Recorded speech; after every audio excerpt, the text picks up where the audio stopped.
Mengapa Umar memecat Khalid sebagai panglima perang? Dalam sejarah Islam diketahui bahwa Khalifah Umar bin Khattab pernah mencatat panglima perang umat Islam yang dijuluki Rasulullah sebagai pedang Allah, Khalid bin Walid. Padahal, Khalid adalah seorang panglima perang yang belum pernah terkalahkan di setiap pertempuran yang dipimpinnya. Saat menghadapi Parsi, Irak, dan lain sebagainya, Khalid bin Walid selalu ditakdirkan menang oleh Allah, sehingga prajuritnya pun mulai memujinya dan memujanya. Bahkan, orang-orang membuat banyak syair dan lagu untuk memuji kepahlawannya yang masyhur itu. Lalu mengapa Khalifah Umar memecat sang singa padang pasir itu? Dalam buku Kuliah Tauhid karya Imaduddin Abdul Rahim dijelaskan bahwa saat Khalid sedang menyusun strategi untuk mengempur Bizantium atau Romawi Timur, datanglah surat perintah agar Khalid menyerahkan jabatannya kepada Abdullah bin Ubaid. Namun, Khalid yang sedang memimpin rapat tidak langsung membacakan surat perintah dari Khalifah Umar itu, dengan perhitungan bahwa kalau ia menyerahkan jabatan tersebut saat sedang rapat untuk menyerang Bizantium, maka akan terjadi kekacauan. Karena itu, ia menyelesaikan rapat tersebut terlebih dahulu.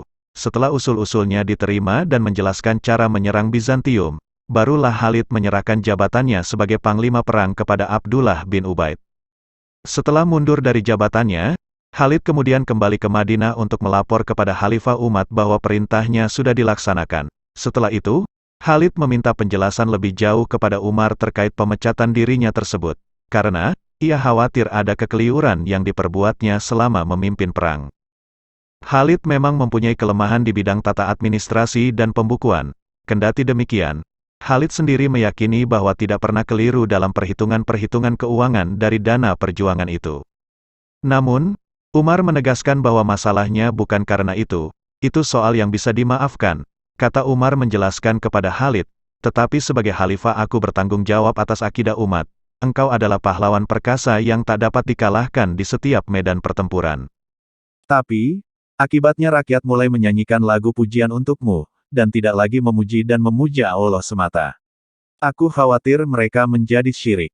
Sebagai penanggung jawab aku harus membuktikan kepada seluruh umat, bahwa semata sebagai hamba Allah aku mampu memecat Khalid bin Walid sebagai panglima perang yang masyhur, jelas Umar panjang lebar. Setelah mendengar penjelasan Khalifah Umar, Khalid tersadar dan menerima keputusan Umar yang bijaksana itu dengan keikhlasan yang sungguh-sungguh. Khalid pun mundur dari hadapan Khalifah Umar seraya melompat lagi ke medan pertempuran dan maju menyerang musuh, tidak lagi sebagai panglima perang tetapi sebagai prajurit biasa. Orang-orang lain terheran-heran melihatnya. Mengapa setelah dipecat Khalid masih mau terjun ke medan perang? Khalid pun berseru, aku bertempur dan berjuang tidak karena Khalifah Umar, akan tetapi aku berjuang karena Allah semata. Seperti itulah ekspresi dan manifestasi dari ruh tauhid sejati yang ditunjukkan Khalid bin Walid. Jadi, Khalifah Umar memecat Khalid bukan karena ia tak mampu lagi memimpin medan perang, melainkan untuk menjaga akidah umat yang saat itu mulai berpaling dari Allah karena sosok kepahlawanan Khalid.